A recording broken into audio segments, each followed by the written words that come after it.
¿Cómo encontrar ánimo cuando todo parece perdido? ¿Qué fortalece el corazón cuando la desilusión y la desesperanza amenazan con apoderarse de él? A pesar de todo el dolor y la frustración, Job renueva su fe en el Señor y pronuncia una de las declaraciones más poderosas de confianza en su Dios. Bienvenido a Sabiduría para el Corazón con el pastor Stephen Davey.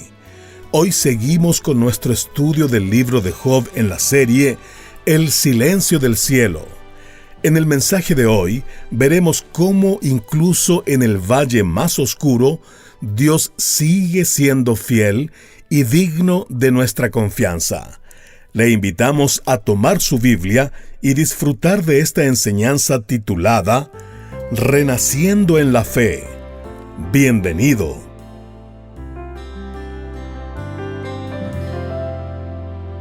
El cielo sobre Alemania en 1941 estaba azul y despejado. La primavera había llegado. Pero para miles de judíos, trabajando y sufriendo en los campos de concentración nazi, la esperanza se había convertido en nada más que un pequeñísimo hilo del cual se aferraban. En un campo de concentración en particular, a un grupo de judíos les asignaron la tarea de cargar piedras de un extremo del campo hacia el otro. Los rumores decían que iban a construir un edificio. Otros decían que las piedras eran parte de un proyecto para construir una calle. Día tras día, los hombres cargaban las piedras y sus espaldas estaban adoloridas, sus cuerpos se quejaban del peso y la dificultad del trabajo.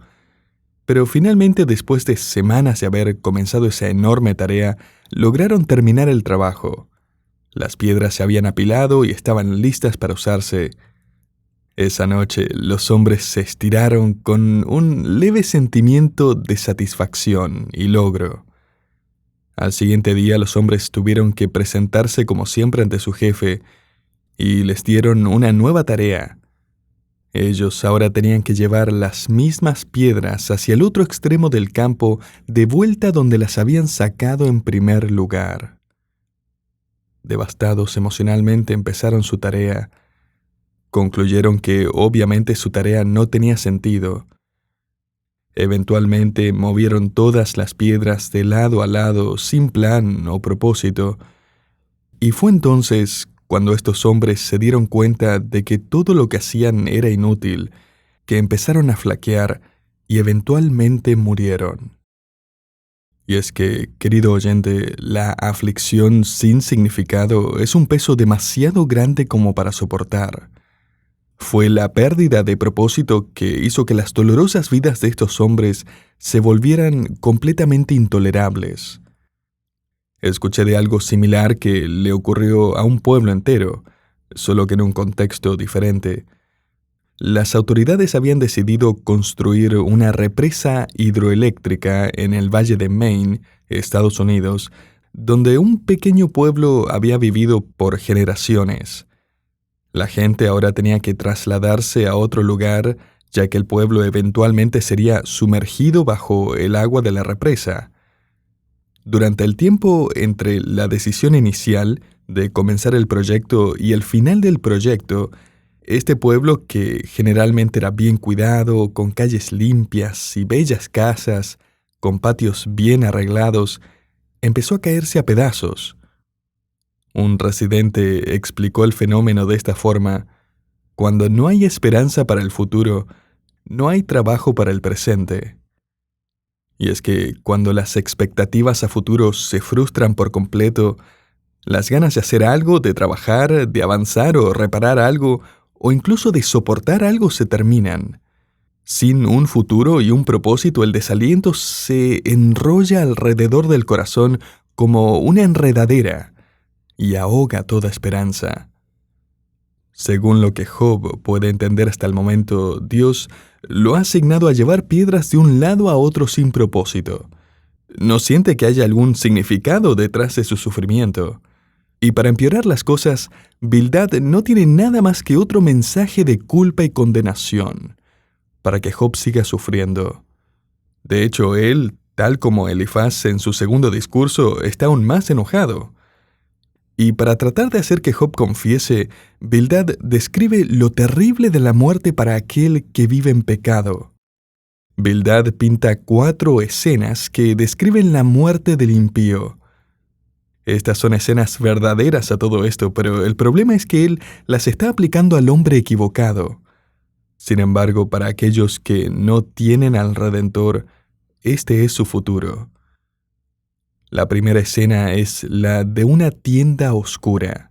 Leamos Job 18, versículos 5 al 6, donde Bildad comienza su discurso y dice: «Ciertamente la luz de los impíos será apagada, y no resplandecerá la centella de su fuego. La luz se oscurecerá en su tienda, y se apagará sobre él su lámpara». Esta escena describe una lámpara colgando bajo una tienda. De repente, la lámpara se apaga, quizás por una ráfaga de viento que entra a la tienda.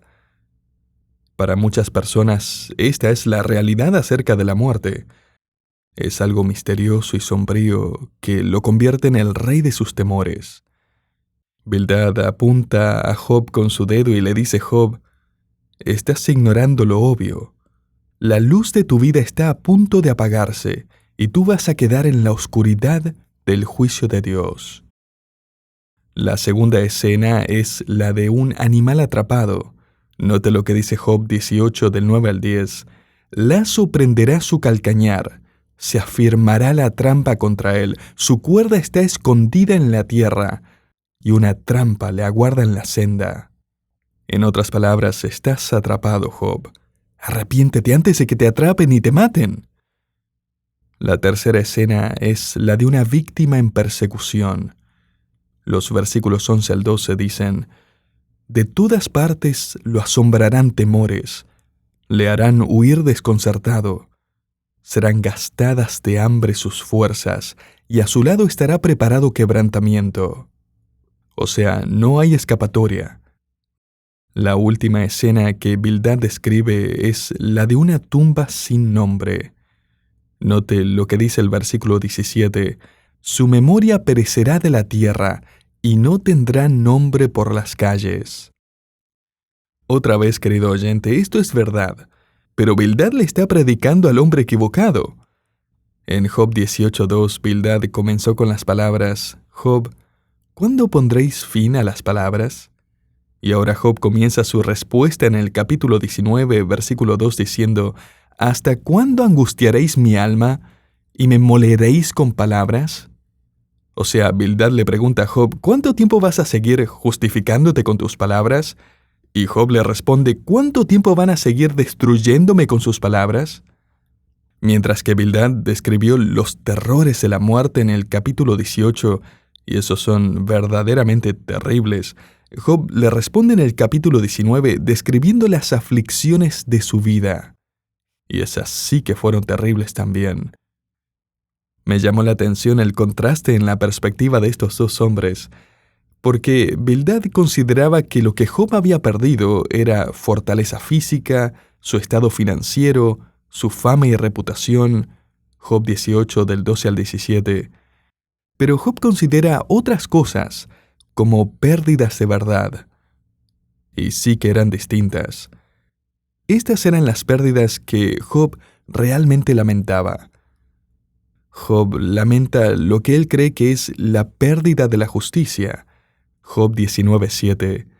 Job llora su falta de entendimiento de la situación, cuando dice: «Sobre mis veredas puso tinieblas», en el versículo 8. Job lamenta ser despojado de su honor, versículo 9. Job está devastado por la pérdida de su esperanza, versículo 10. La pérdida de su intimidad con Dios quebranta el corazón de Job, mientras llora que Dios lo ha considerado su enemigo, versículo 11. Job menciona que ha perdido sus relaciones personales, sus conocidos se apartaron de él, versículo 13, sus parientes le fallaron y sus amigos íntimos lo olvidaron, versículo 14. Incluso sus compañeros de trabajo no son los mismos con él. Mis criadas me tienen como extraño, versículo 15. Mis siervos no me responden, versículo 16. Mi aliento es odioso a mi mujer, versículo 17. O sea, por mi miserable condición, ni siquiera mi esposa se me quiere acercar. Soy repugnante a mis propios hermanos, lo que significa que perdió su relación con su familia. Los niños me desprecian, versículo 18. O sea, la comunidad en general lo despreciaba. Todos mis compañeros me aborrecen, y los que amo se han vuelto contra mí. Versículo 19. Bildad pensaba que la fama y la fortuna era lo que realmente importaba, mientras que Job consideraba la pérdida de su intimidad con Dios y su testimonio con su familia y sus amigos como sus mayores pérdidas.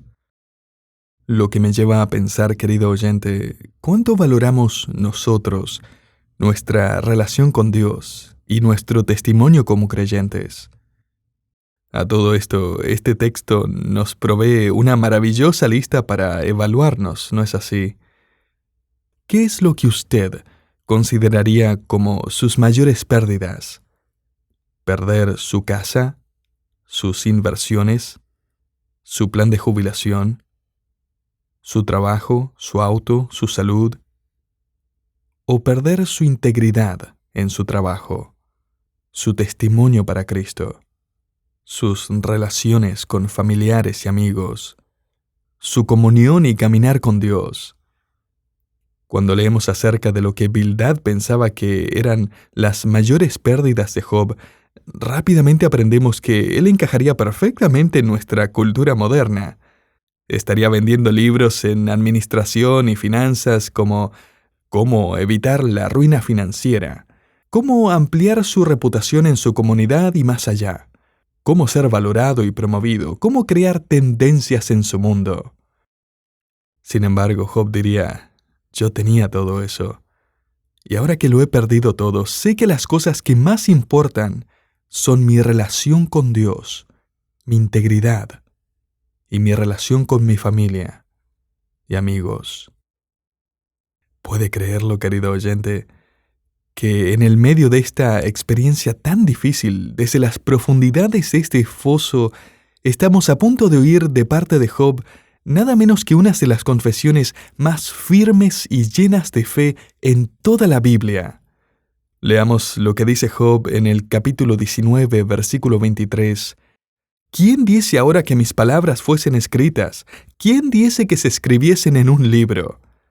Supiera él que millones de personas han podido leer acerca de su vida por casi 4000 años ya. Pero, ¿por qué, Job? ¿Por qué quieres que leamos lo que dijiste?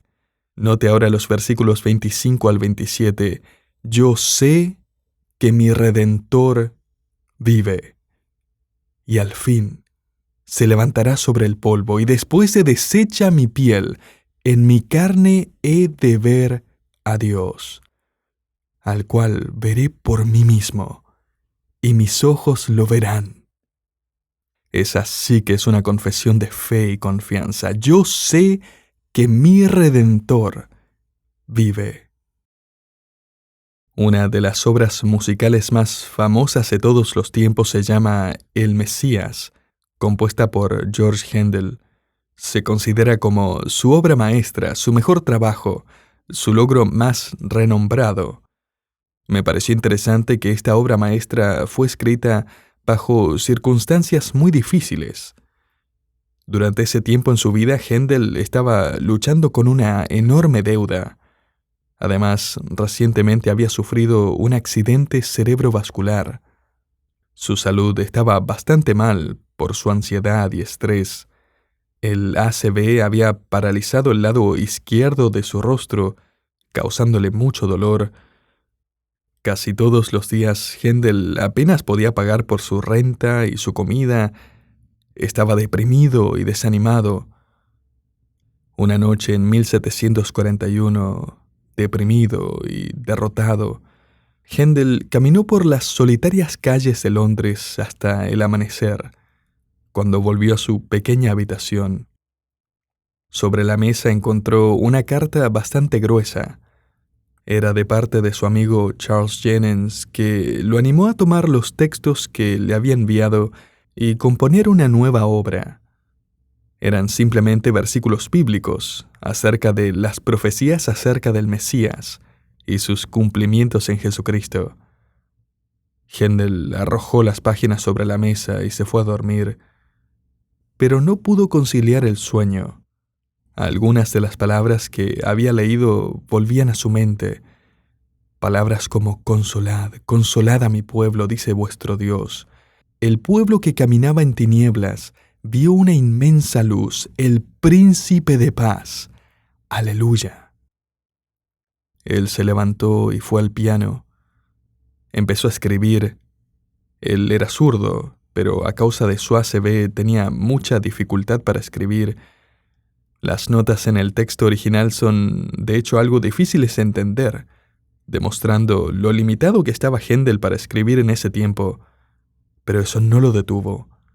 Por 3 semanas seguidas él compuso, apenas parando para comer o dormir. No quiso recibir visitas.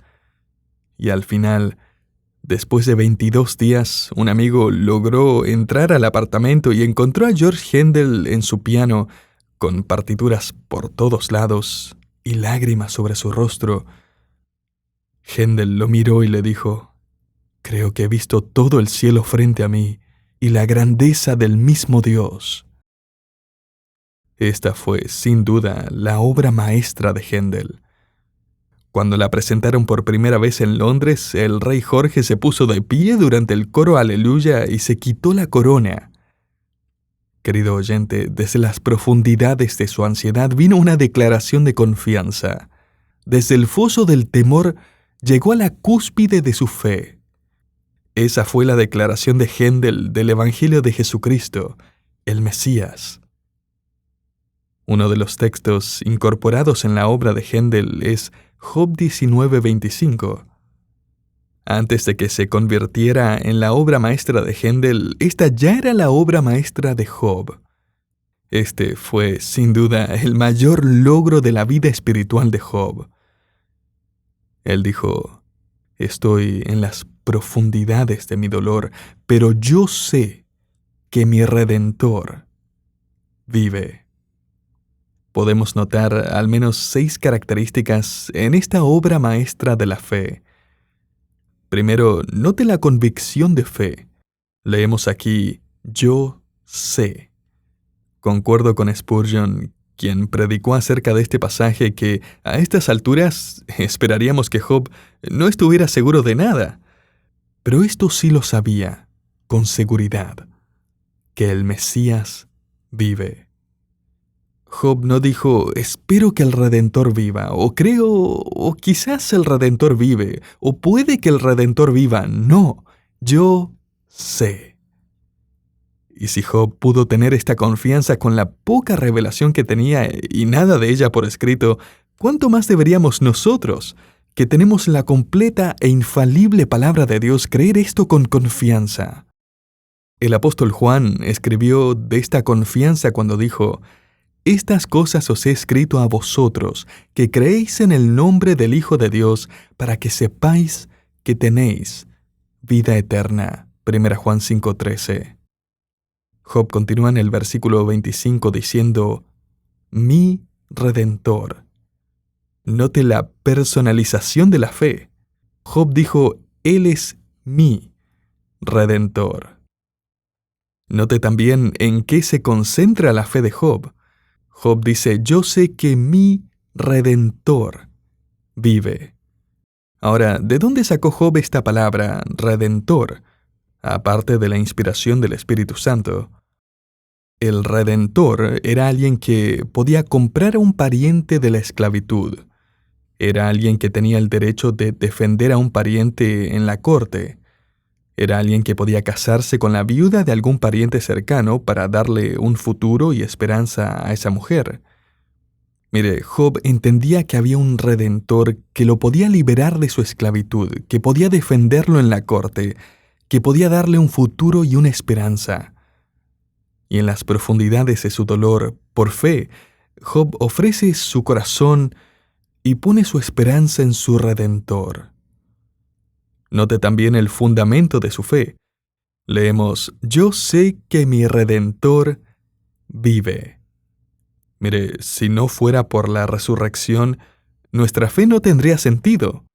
Job no dijo, yo sé que mi Redentor vivirá un día, o yo sé que mi Redentor vivía. No, este es el fundamento de la fe de Job. Su Redentor vive. Spurgeon predicó a partir de este texto, si estás luchando en el mar y las olas de pecado y duda te golpean una y otra vez, sostente sobre esta verdad.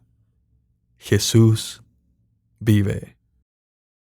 Job continúa agregando la expectativa de su fe. Leemos, y al fin se levantará sobre el polvo. Creo que la Nueva Traducción Viviente expresa mejor este versículo y dice, y un día por fin estará sobre la tierra. Desde el foso de la desesperación vino esta poderosa verdad profética. Y hoy nosotros nos unimos a Job esperando aquel día cuando Cristo venga finalmente, personalmente, literalmente, físicamente a poner sus pies sobre la tierra.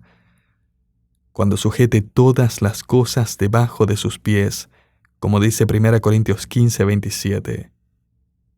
Esa es la expectativa de su fe. Y finalmente note la motivación de la fe de Job, versículo 26. Y después se deshecha mi piel, en mi carne he de ver a Dios. No solo es que su Redentor va a reinar triunfante sobre la tierra, no solo es que habrá un futuro donde Dios y la humanidad tengan comunión tal como una vez la tuvieron en el jardín del Edén. Job dice, yo también voy a estar allí. Yo voy a ver a Dios. No es de sorprenderse que los críticos y los escépticos tratan de eliminar estos versículos de los labios de Job o distorsionan su clara y simple, aunque profunda verdad profética. En esta declaración de fe podemos ver las doctrinas de la encarnación, de la redención expiatoria, de la resurrección de Cristo y aún de la resurrección de los creyentes. Estamos de camino a casa. Nuestro destino final no es la muerte, sino la libertad. Una libertad completa y definitiva, gracias a la vida triunfante de Cristo, nuestro Redentor.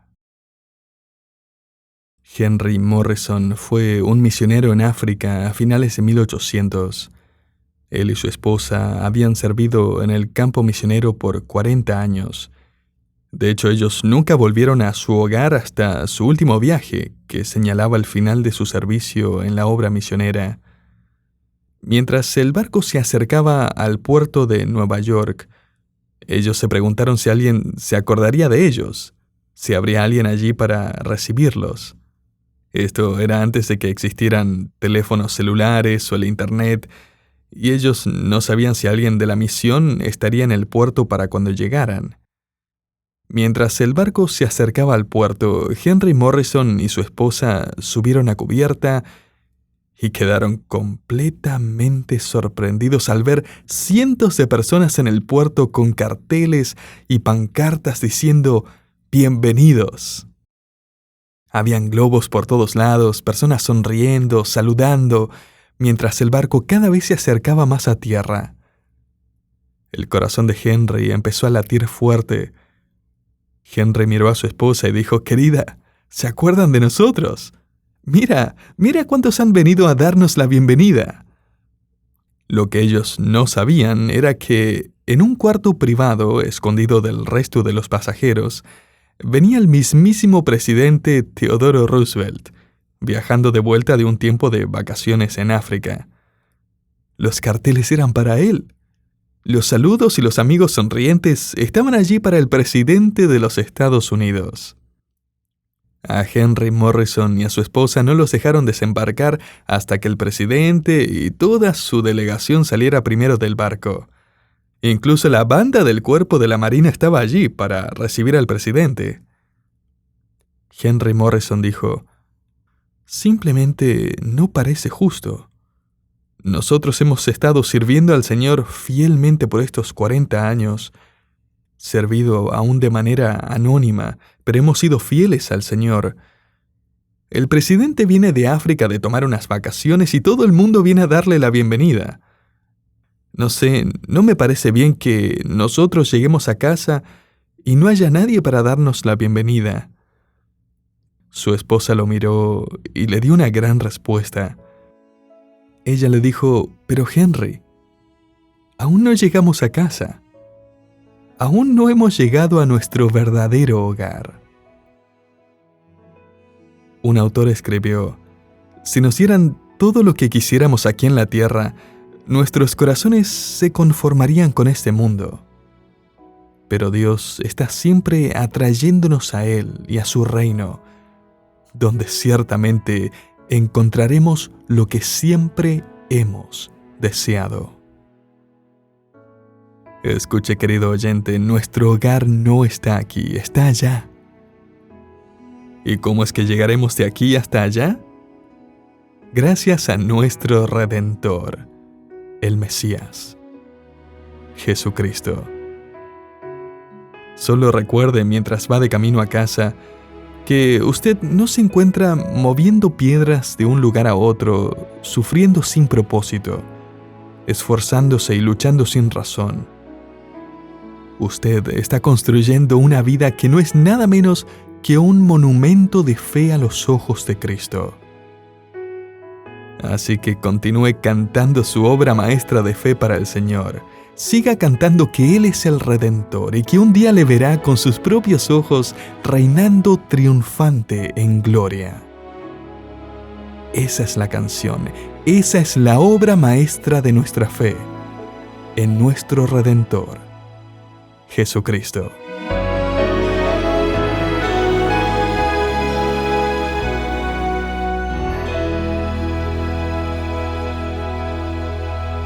Gracias por acompañarnos hoy en Sabiduría para el Corazón.